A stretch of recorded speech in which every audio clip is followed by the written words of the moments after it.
आज हमारे बीच मौजूद हैं Jharkhand film and theatre academy के संस्थापक और नाट्य प्रशिक्षक मिस्टर राजीव सिन्हा। 8 साल की उम्र से अभिनय कर रहे राजीव सिन्हा ने कला के क्षेत्र में अपनी एक अलग पहचान बनाई है। अपने करियर के 12 साल टेलीविज़न में और कई सारी फिल्में करने के बाद वह रांची आए, जहां उन्होंने बचपन बिताया और प्रारंभिक शिक्षा प्राप्त की। रांची आकर इन्होंने Jharkhand film and theatre academy की शुरुआत की ताकि झारखंड के बच्चे अभिनय की बारीकियों को समझ सकें और झारखंड को कला के क्षेत्र में एक मुकाम तक ले जाएं। इन्होंने एक फिल्म गिलुआ बनाई है जो कि फिल्म फेस्टिवल में प्रदर्शित हो रही है।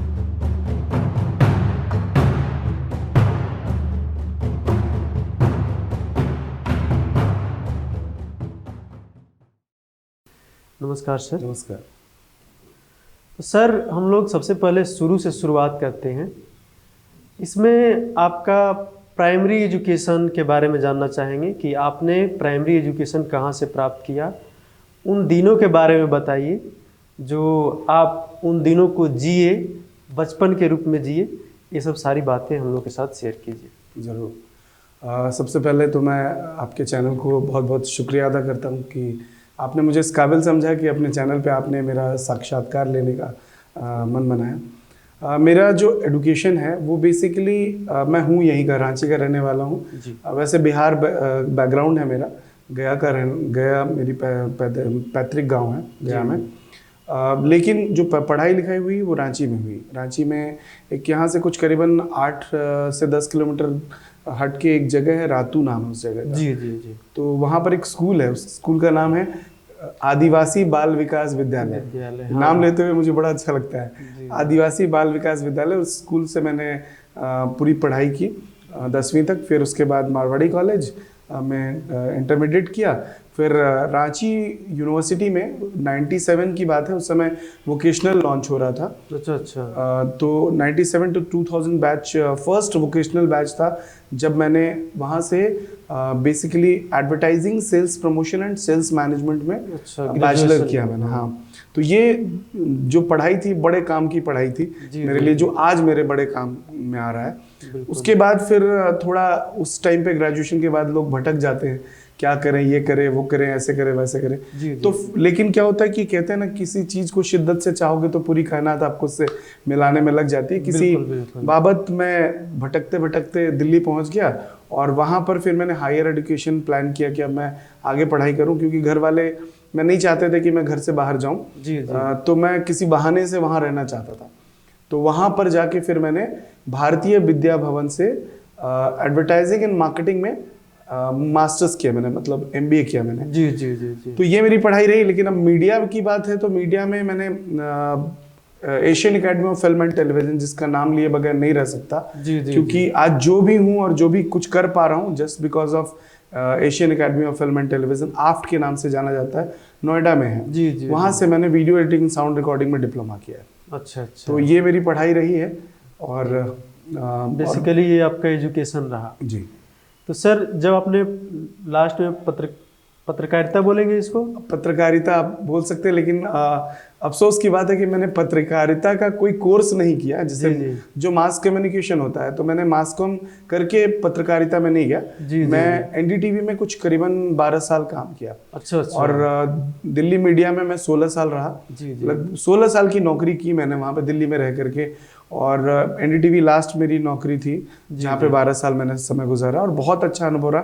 लेकिन वहाँ पर जाने का ये मासकॉम, मेरा जो बैकग्राउंड था मासकॉम नहीं था, या कोई पत्रकारिता या जर्नलिज्म कोर्स नहीं था, बल्कि मैंने वीडियो एडिटिंग और साउंड रिकॉर्डिंग में जो डिप्लोमा किया था उसके आधार पे मैं NDTV ज्वाइन किया। और NDTV में मैंने ज्वाइन किया था एज अ प्रोडक्शन असिस्टेंट।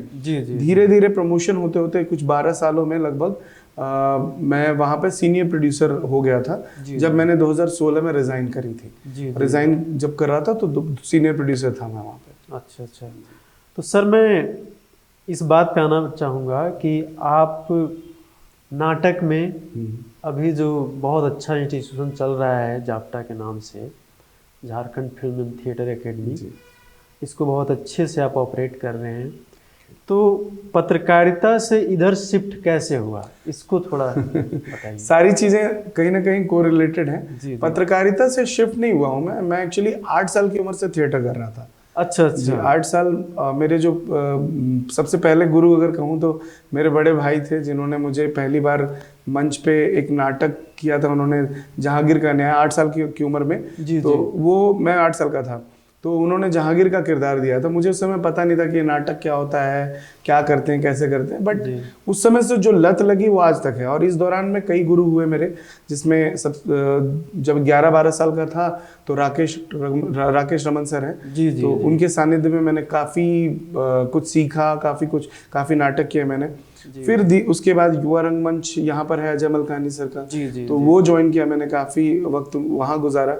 उसके बाद जब दिल्ली चला गया तो दिल्ली जाने के बाद फिर मैं वहाँ पर अपना ग्रुप रजिस्टर करा लिया था दिल्ली में, टोली थिएटर ग्रुप। मतलब इस 8 साल की उम्र से लेके अब तक कोई ऐसा दिन नहीं है जब मैंने रंगमंच को जिया नहीं है। दिल्ली में टोली थिएटर ग्रुप को करीब, जब तक मैं दिल्ली में रहा तब तक टोली को रन किया मैंने, और साथ साथ जॉब के साथ साथ में।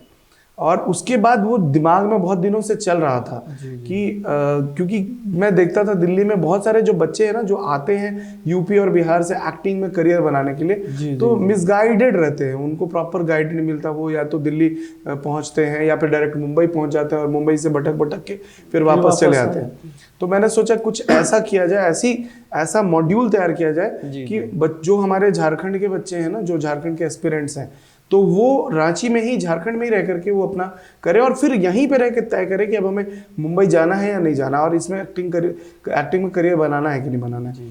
दरअसल एक्टिंग में क्या होता है ना कि करियर बोलते ही लोग ना हंसी उड़ाते हैं, मजाक उड़ाते हैं और नहीं समझते कि इसमें करियर है। बिल्कुल। जबकि हमारी आपका अगर देख लीजिए 24 घंटे में हम लोग मैक्सिमम टाइम एंटरटेनमेंट में ही गुजारते हैं। बिल्कुल। तो इसीलिए बहुत दिनों से जब मैं एनडीटीवी में था तो प्लान बन रही थी कि मुझे अपना एकेडमी खोलना है और उसमें कुछ ऐसा रहेगा मॉड्यूल।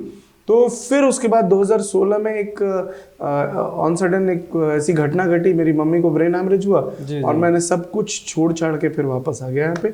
और फिर यहाँ आया तो फिर वो मुझे एक बहाना मिला और फिर हमने JFTA स्टार्ट किया, तब से लेके आज तक। और मैं जो कह रहा हूँ कि बच्चे हैं तो हमारे यहाँ 5 साल से लेके 62 साल तक के स्टूडेंट्स हैं। जी। तो ये 2016 में आपने इसका नींव रखा। जी। और बिल्कुल ये बहुत अच्छा से ऑपरेट हो रहा है। झारखंड के बोले या झारखंड से बाहर के बहुत सारे कलाकार यहाँ से प्रशिक्षित हो रहे हैं और हमारा इंडस्ट्री में योगदान दे रहे हैं। तो सर मैं जानना चाहूँगा कि यहाँ के बच्चे जो प्रशिक्षित हो रहे हैं तो उनको आप कैसे प्लेटफॉर्म भी प्रोवाइड कर रहे हैं, इसके बारे में बताइए। पहले तो सबसे पहले है कि मैं किस तरीके से यहाँ इनको ट्रेन कर रहा हूँ। जी। सबसे पहले मैंने यहाँ पर कोई भी आज तक, अभी तक 6 साल लगभग होने को, मैंने एक भी मेंटोर नहीं रखा है। जी। सो मेंटरिंग मैं खुद करता हूँ क्योंकि मेरा एक कॉन्सेप्ट ये है कि यहाँ पर हम ड्रामेटिक्स के साथ साथ सिनेमैटिक्स में भी एक साथ ट्रेन करते हैं। जी। क्योंकि करियर अगर बनाना है, अगर कोई शौकिया तौर पे आया है तब तो कोई बात नहीं है, लेकिन अगर करियर बनाना है तो फिर ड्रामेटिक्स यानी कि थिएटर के साथ साथ आपको कैमरा फेमिलियर भी होना पड़ेगा। जी। ताकि वो कैमरा जो इंडस्ट्री में फेस करे तो ऑलरेडी कल को अगर मान लीजिए कैमरा से आप थिएटर कर रहे हैं, 4 साल 5 साल 6 साल थिएटर कर रहे हैं, आपने कभी कोई ऑडिशन नहीं दिया, कभी कोई थिएटर कैमरा फेस नहीं किया, तो आप जब कैमरे के सामने आएंगे ऑडिशन देने के लिए तो फिर ऑब्वियसली कि आप उनकी हालत खराब हो जाएगी। बिल्कुल। तो ऐसे में मैं कोशिश करता हूँ कि जैसे ही स्टूडेंट यहाँ एडमिशन लेता है तो फ्रॉम द फर्स्ट डे मैं उनको स्टार्ट करता हूँ ड्रामेटिक से, फिर सिनेमैटिक, मतलब ये साइमल्टेनियसली चलता रहता है। बीच बीच में हम लोग थिएटर परफॉर्मेंस तो करते हैं क्योंकि जहाँ पर हम बैठे हैं ये हमारा एक स्टूडियो ऑडिटोरियम है। बिल्कुल। और यहाँ हर रविवार को एक नाटक का मंचन होता है। तो सोचिए हर रविवार अगर कर रहे हैं तो कितने नाटकों की जरूरत पड़ती होगी हमको। तो यहाँ पर नंबर ऑफ स्टूडेंट भी बहुत हैं, बैचेज हैं बहुत सारे, तो हर रविवार को नाटक भी कर रहे हैं जिससे उनका कॉन्फिडेंस बिल्टअप हो रहा है। उसके बाद इसके साथ साथ बीच बीच में हम लोग शॉर्ट फिल्म, म्यूजिक वीडियोस, ये सब चीजें करते रहते हैं ताकि वो उनको मौका मिलते रहे, कैमरा फैमिलियर होते रहे। अभी हाल में हमने एक फिल्म बनाई है हिंदी फीचर सर, अभी मैं इस पे आने वाला हूँ। इसके बारे में तो ढेर सारी वो भी एक वैसे ही प्लेटफॉर्म में से है क्योंकि हमने अब सोचा है कि अब हम यहाँ पर वो अपना खुद का प्रोडक्शन अब जारी रखेंगे, चालू रखेंगे ताकि यहाँ के बच्चों को मौका मिलता रहे, ये किसी के मोहताज न रहे। बिल्कुल। तो सर आपने अभी फिल्म की चर्चा की गिलुआ, जिसे मैंने उसका ट्रेलर देखा है, फिल्म तो अब तक मैं नहीं देख पाया हूँ, लेकिन ये झारखंड का मतलब फिल्म जिस तरीके से आ रहा है, यहाँ के कल्चर को रिप्रेजेंट कर रहा है, तो बहुत ही अच्छा होगा। आई होप जब ये सिनेमा आएगी हॉल में। तो सर मैं उसके बारे में जानना चाहूँगा कि फिल्म का शुरुआत कैसे हुई, मतलब स्टार्टिंग से, स्क्रिप्टिंग से लेकर एग्जीबिशन तक, प्री प्रोडक्शन का प्रोसेस में आप क्या परिस्थितियाँ आई, ये सब सारा आप हम लोग के साथ शेयर कीजिए। कहानी तो बहुत लंबी है, लेकिन बहुत शॉर्ट में बताऊंगा। बेसिकली इसके लिए मैं जो सबसे पहला क्रेडिट दूंगा इस फिल्म के लिए, वो हमारे एक पत्रकार साहब हैं गुड्डा के जी। उनका नाम है पल्लव। अच्छा। पल्लव बागला। तो पल्लव जी ने 2014 में दैनिक भास्कर में एक आर्टिकल लिखा था जी। एक बच्चे के बारे में, कि एक बच्चा जो है रोज मिड डे मील से 2 अंडे चुराता है। अच्छा। तो मैंने वो अखबार में पढ़ी थी, वो कटिंग था। तो मेरे एक्चुअली भैया हैं, दीपक सिन्हा नाम है, जिनका पाजेब डांस एकेडमी चलता है।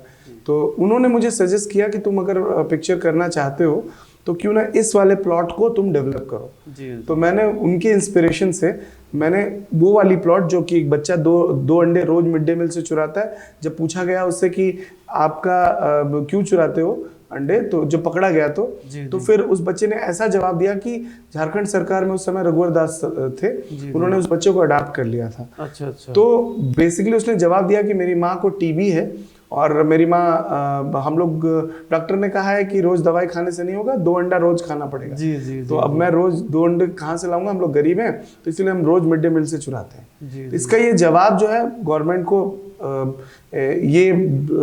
इस चीज के लिए प्रेरित किया कि उस बच्चे को अडॉप्ट करें। यही प्लॉट है जिसको हमने डेवलप किया है। स्क्रिप्टिंग की मैंने इसी को कि एक माँ और बच्चे के बीच का संबंध, रिलेशन, कि 7 साल का बच्चा अपनी माँ के लिए किस किस तरह के त्याग करता है। अब जब बात आई इस फिल्म को बनाने के लिए, क्योंकि मुझे JFTA के होम प्रोडक्शन में फिल्में स्टार्ट करनी थी, तो मुझे लगा कि इससे बढ़िया और कोई फिल्म नहीं हो सकती जिसमें एक बच्चे के इर्द गिर्द बहुत सारे किरदार गढ़े जा सकते हैं। तो इस फिल्म में 35 स्टूडेंट हैं जो हमारे एकेडमी के, जिन्होंने काम किया है। और इस फिल्म को मैं कहता हूँ स्ट्रेटेजाइज्ड फिल्म कहता हूँ। वो इसलिए कहता हूँ क्योंकि इस फिल्म में जितने भी क्रू मेंबर्स हैं वो हमारे एकेडमी के खुद के वही स्टूडेंट है जो एक्टिंग भी कर रहे थे। अच्छा। तो आज उनका कैरेक्टर हो रहा है, आज उनका सीन शूट हो रहा है, कल वो फ्री हैं तो कल वो प्रोडक्शन करने लग जा रहे थे। मतलब टेक्नीशियन का भी वर्क कर रहे हैं। हाँ बिल्कुल कर रहे थे। केवल हमने DOP हायर किया था और लाइट मैन्स हायर किए थे मैंने। और उसके बाद हमने क्या किया कि 10 दिन का शेड्यूल प्लान किया, क्योंकि बहुत बड़ी फिल्म नहीं है। अभी बन के जब तैयार हुई फिल्म तो 86 मिनट्स की बन के तैयार हुई। फिर हमने क्या किया कि इस फिल्म को अलग अलग 6 अलग अलग जगहों पे स्क्रीन किया हमने, कॉलेज में, गांव में। एक कैंपेन स्टार्ट किया हमने, गांव थिएटर, गांव सिनेमा के नाम से। तो उस कैंपेन के तहत 6 जगह पे स्क्रीन किया। तो हमें लगा कि यार थोड़ी फिल्म लंबी हो गई है, तो हमने इसको काट छाट के 72 मिनट्स यानी कि 72 मिनट्स का कर लिया। अभी भी फीचर फिल्म कैटेगरी में ही है। 72 मिनट 31 सेकंड है। तो सर मैं कास्टिंग पे आना चाहूँगा। आपने बोला कि जाप्टा के स्टूडेंट उसमें हैं, तो क्या कास्ट बाहर से भी है या सारे के सारे जाप्टा से? नहीं, सबसे पहले तो लीड कैरेक्टर में जो गिलुआ का कैरेक्टर किया है जी, वो मेरा बेटा है। अच्छा। हाँ, और उसके इर्द गिर्द जो 35 किरदार बता रहा हूँ वो सब JFTA के स्टूडेंट हैं। केवल क्योंकि मेरे लिए बहुत रिस्पेक्टेबल है दीपक सिन्हा जी, तो उनको मैंने एक बहुत ही मेजर कैरेक्टर में इसमें रखा है। तो बस उसके अलावा और कोई भी बाहर से नहीं है, क्योंकि ये फिल्म बनी ही है यहाँ के बच्चों को मौका देने की। जी बिल्कुल। तो सर आगे ये जो फिल्म आप मतलब एडिटिंग टेबल से जा चुका है, आगे जा चुका है और एग्जीबिशन के लिए तैयार है जी, तो इसको प्रदर्शित करने के लिए आप क्या रूपरेखा है आपके पास? सबसे पहले कैसे इस सिनेमा को झारखंड के लोगों के पास ला रहे हैं? सबसे पहले तो कि आपको मैं बता दूं कि फिल्म को अभी रिसेंटली U सर्टिफिकेट मिला है सेंसर बोर्ड की तरफ से। कांग्रेचुलेशंस है। Thank you very much. U certificate मिलना एक बहुत बड़ा अचीवमेंट होता है, क्योंकि फिल्म का वैल्यू बढ़ जाता है कि वो 1 साल से ऊपर कोई भी बच्चा भी देख सकता है, कोई भी देख सकता है। जी। अब फिल्म को अब स्क्रीन करना, फिल्म बनाना बहुत आसान काम है, मैं आपको बता रहा हूँ, लेकिन फिल्म को बेचना बहुत मुश्किल काम है। नाउ अब हमारी जर्नी अब शुरू होती है। तो अब क्योंकि फिल्म में ना तो कोई नोन फेस है और ना ही कोई बड़ा चेहरा या कोई ऐसा, ना ही कोई बड़ा डायरेक्टर है। मैं भी डेब्यू ही कर रहा हूँ एज अ डायरेक्टर। तो हालांकि इससे पहले मैंने करीबन 200-250 शॉर्ट फिल्में बना चुका हूँ, लेकिन फीचर फिल्म में मेरा पहला है। तो इसको खरीदने वाला कोई नहीं मिलेगा। इसके लिए ऑब्वियसली कंटेंट ओरिएंटेड जो फिल्में होती हैं उसके लिए पहला जो माध्यम है वो है फेस्टिवल्स। तो अभी सबसे पहले हम लोग गोवा जा रहे हैं इफी में, वहाँ पर फिल्म बाजार में फिल्म की वहाँ पे स्क्रीन कर रहे हैं। उसके बाद हमारी प्लानिंग तो बहुत सारे फेस्टिवल्स की है, लेकिन मेरा टारगेट है नेशनल फिल्म अवार्ड, क्योंकि जितनी जगह पे हमने फिल्म की स्क्रीनिंग करी है सब जगह लोगों ने एक ही बात कही कि यार ये इस फिल्म को आप वहाँ भेजो, राष्ट्रीय फिल्म पुरस्कार के लिए भेजो, राष्ट्रीय फिल्म पुरस्कार के लिए। तो मेरा टारगेट है, वो मिलना ना मिलना तो भाग्य की बात है, लेकिन लोगों ने कहा और अलग अलग कैटेगरी के लोगों को दिखाया तो सबने यही कहा हमें। तो अब फिलहाल फिल्म रिलीज का कोई अभी प्लान नहीं है मेरा। अच्छा। इस दौरान में जब तक हम लोग नेशनल अवार्ड के लिए जाएंगे, इस दौरान में मैं एक नया कैंपेन और शुरू कर रहा हूँ। उसका नाम है, बेसिकली अभी नाम टेंटेटिव है, पर नाम है गिलुआ चला पाठशाला। अच्छा। तो बेसिकली फिल्म को अब हम स्कूल्स में दिखाएंगे, हर जगह, हर रांची झारखंड के जितने भी सरकारी स्कूल नहीं, प्राइवेट स्कूल। हाँ, क्योंकि मुझे अब इसकी रिकवरी भी करनी है। तो प्राइवेट भी एक जी बिल्कुल। तो प्राइवेट स्कूल्स में या फिर कोई भी स्कूल अगर हमको अगर कुछ टिकट शो करके हम लोग करना चाहते हैं तो हम लोग उसको अब स्कूल्स में स्क्रीन करेंगे। देखिए फिल्म का कल्चर भी बदल गया ना। अब अगर सिनेमा हॉल में अगर रिलीज भी होती है फिल्म तो कौन देखने आ रहा है? आज की डेट में बहुत सिलेक्टिव लोग आते हैं फिल्म तक, या स्कूल का बच्चा तो नहीं देखने आ पाएगा। तो हम चाहते हैं कि वो फिल्म हम स्कूल में जाके दिखाएं। तो अब वो कैंपेन हम लोग कंटिन्यू करने जा रहे हैं। सर मैं आगे जानना चाहूँगा कि अभी आपने बोला कि फिल्म बनाना आसान है, इसको बेचना बहुत मुश्किल है, लोगों तक पहुँचाना बहुत मुश्किल है।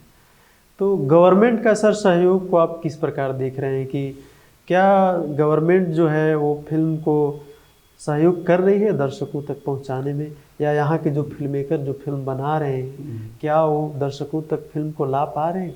इस पे थोड़ा देखिए, सबसे पहले तो जब से मैंने फिल्म कंसेप्चुलाइज किया है जी बनाने का, और आगे भी जब भी बनाऊंगा तो मेरा ये प्रण है कि मैं सरकार के पास जाके छाती नहीं पीटूंगा। अच्छा। कि हमको पैसा दीजिए, हम फिल्म बनाएंगे, हमको सपोर्ट कीजिए, क्योंकि सरकार को और भी बहुत सारे काम है जी। हम पहले काम करके दिखाएंगे। जैसे अभी गिलुआ बन गई जी। अब मैं सरकार के पास जाऊंगा कि हाँ देख लीजिए, आप कुछ करना चाहते हैं तो कीजिए, नहीं करना चाहते हैं तो कोई बात नहीं, हम अकेले कर लेंगे, खुद से कर लेंगे। अगर उनका सपोर्ट आ गया तो वेल एंड गुड, लेकिन फिल्म बनाने के लिए मैं उससे पहले मैं सरकार के पास नहीं जाने वाला हूँ, कभी नहीं जाऊंगा मैं, क्योंकि उसका जो प्रोसेस है इतना लंबा और इतना पेचीदा होता है कि उतना समय ना मेरे पास है और ना ही मैं कर पाऊंगा कभी भी। तो लेकिन सर यदि हम लोग बात करें कि इंडस्ट्री डेवलप जी, जैसे जो नागपुरी फिल्म इंडस्ट्री है, ये भी फिल्म गिलुआ तो नागपुरी ही फिल्म है? नहीं, हिंदी है। Hindi feature film. अच्छा। तो सर यहाँ के जो रीजनल भी फिल्में हैं, चाहे जो रीजनल इंडस्ट्री का हम लोग बात करते हैं, वो कैसे डेवलप हो? जी देखिए, अभी एक बात बताइए कि अगर ये बात जो हम आज कर रहे हैं कि सरकार से मदद मिलनी चाहिए, सरकार को सपोर्ट करना चाहिए, ऐसा तो नहीं कि आज हम पहली बार कर रहे हैं, इसके पहले भी जितने फिल्में कर रहे होंगे वो भी कर रहे होंगे। बिल्कुल। तो अब ये बात तय है कि सरकार कुछ नहीं करती है।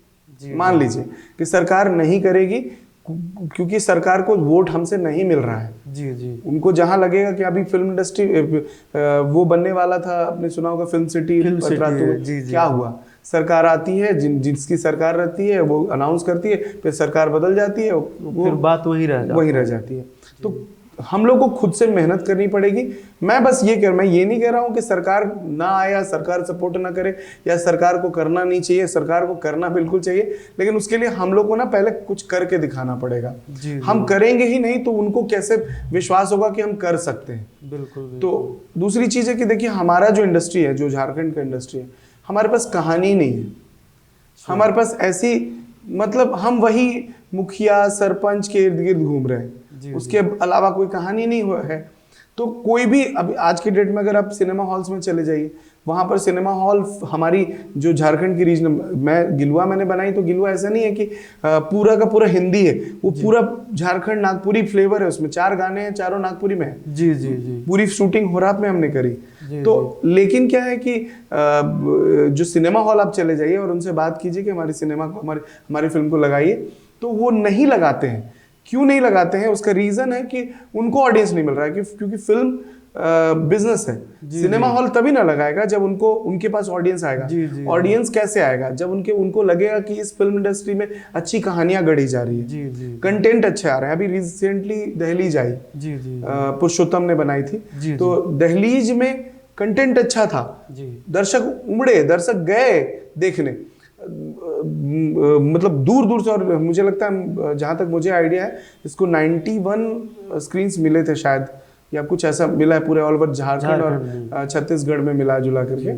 तो वो तब हुआ कि जब फिल्म मेकर आगे आके अपना एफर्ट लगा रहा है, फिर उसके बाद सिनेमा हॉल्स लगाए, सारे सिनेमा हॉल्स में लगा रांची में दहलीज। तो वैसे ही कुछ हम लोग को भी करना पड़ेगा। सरकार के भरोसे अगर बैठेंगे तो सरकार कुछ नहीं करने वाली। और पहले भी नहीं किया और आगे भी नहीं करेगी, हमें पूरा भरोसा है। हाँ, कोई अगर अच्छी सरकार आ गई और उनको लगा कि हाँ इस इंडस्ट्री, अभी थिएटर ही आप देख लीजिए, रंगमंच का क्या बुरा हाल हो रखा है।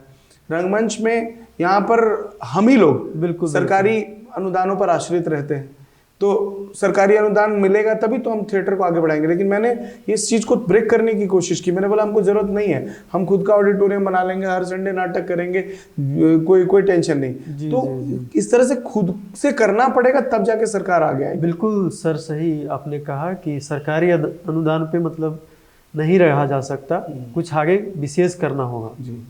तो सर, इसमें एक जो चर्चा है वो छूट जा रहा है, OTT का। जैसे फिल्म है आजकल, जब से मतलब लॉकडाउन लगा तो OTT एक बूम हो गया और लोग बहुत सारा टाइम जो है अपना वो स्पेंड कर रहे हैं OTT पे एंटरटेनमेंट के लिए। तो सर, ये जो फिल्में बन रही हैं, चाहे नागपुरी फिल्में हों या हिंदी फिल्म हो, तो इसको OTT तक पहुंचाने का भी एक प्रयास बिल्कुल होना चाहिए। OTT सबसे पहला तो अगर आया है और उससे अगर नुकसान कुछ हुआ है तो सिनेमा का ही हुआ है, क्योंकि वो अब दौर खत्म हो गया कि सिनेमा हॉल में जाके लोग सिनेमा देख रहे हैं, सीटी बजा रहे हैं। वो एक अलग कल्चर होता था, अलग फ्लेवर होता था उसका। तो वो अब लगभग जाने को है। और OTT आया है तो इसको हम लोग रोक भी नहीं सकते, क्योंकि ये दोष कोरोना का है। जब लॉकडाउन हुआ 2 साल, तो लोगों ने घर में बैठ करके OTT देखना शुरू किया और साउथ की फिल्में देखनी शुरू कर दी। तो धीरे धीरे लोगों का माइंडसेट चेंज हुआ कि अरे साउथ में ज़्यादा कंटेंट है, OTT में अच्छे कंटेंट आ रहे हैं। और OTT प्लेटफॉर्म क्या है, यूथ को ओरिएंट करती है। तो यूथ जो हॉस्टल्स में रह रहे हैं, कॉलेजेस में पढ़ रहे हैं, तो आप देखिए हमारे पिताजी, हमारे बड़े भैया, उन लोगों को OTT से ज़्यादा परिचित भी नहीं है। लेकिन अब ये है तो है, इसको एक्सेप्ट करना पड़ेगा। अब हमारी जो फिल्में हैं, जैसे झारखंड की फिल्में हैं, तो OTT फिल्म को तब लेता है जब उसका कंटेंट और क्वालिटी, ऑडियंस भी हो, हाँ ऑडियंस भी हो, कंटेंट और क्वालिटी भी। तो वहां पर कंटेंट और क्वालिटी भी मैटर करता है। बिल्कुल कि उनका कंटेंट उनका कंटेंट मैच करना पड़ेगा, उनका क्वालिटी मैच करना पड़ेगा। हमने गिलुआ उस लेवल का बनाया है कि OTT को हम अप्रोच करेंगे तो जरूर चला जाएगा। लेकिन फिलहाल मैं OTT पे नहीं जा रहा हूँ अभी फिलहाल मुझे फेस्टिवल में घूमना है। जी बिल्कुल। सर, आपका आगे का प्लान के बारे में पूछना चाहूँगा कि आप जैसे थिएटर को आगे बढ़ा रहे हैं, फिल्म भी लेकर आ रहे हैं, तो आगे का आपका प्लान क्या है? आगे JFT का एक कैंपस बनाना है। नहीं, मतलब ये एक सपना है कि JFT का एक ऐसा, तो आज बिल्डिंग में हमें बड़े कैंपस हो, जहाँ पर कैंटीन हो, हॉस्टल हो, ओपन MP थिएटर हो, स्टेज थिएटर भी बना, ऑडिटोरियम बना हुआ हो छोटा सा। ऐसा मेरा प्लान है, मतलब भगवान जाने कब होगा ऐसा। दूसरा कि जो यहाँ के बच्चे हैं, मैं चाहता हूँ कि हमारे एकेडमी के जो बच्चे हैं वो सिनेमा जगत में बहुत नाम कमाए, झारखंड का नाम कमाए। आज झारखंड या रांची को किसके नाम से जाना जाता है? धोनी के नाम से। बिल्कुल। आप किसी दूसरे शहर में चले जाइए तो बोलते हैं धोनी, अच्छा धोनी के शहर से हो, धोनी के शहर से हो। मैं चाहता हूँ कि और सिनेमा जगत में भी कुछ ऐसे नाम आए जिनके नाम से पहचाना जाए रांची। बिल्कुल। तो एक तो ये है कि उस तैयारी में, उस जुगत में लगा हूँ। बहुत बच्चे मेरे साथ चल के आगे आते हैं, बहुत आगे तक हिम्मत करते हैं, लेकिन कई बार सबके सर्कमस्टांसेस, हालात फेवर नहीं करते, तो कई लोग पीछे छूट जाते हैं, कई थोड़ा डाइवर्ट हो जाते हैं। लेकिन उनमें से कुछ ऐसे बच्चे हैं जो फिर चल रहे होते हैं, तो मतलब 2-3% के आसपास।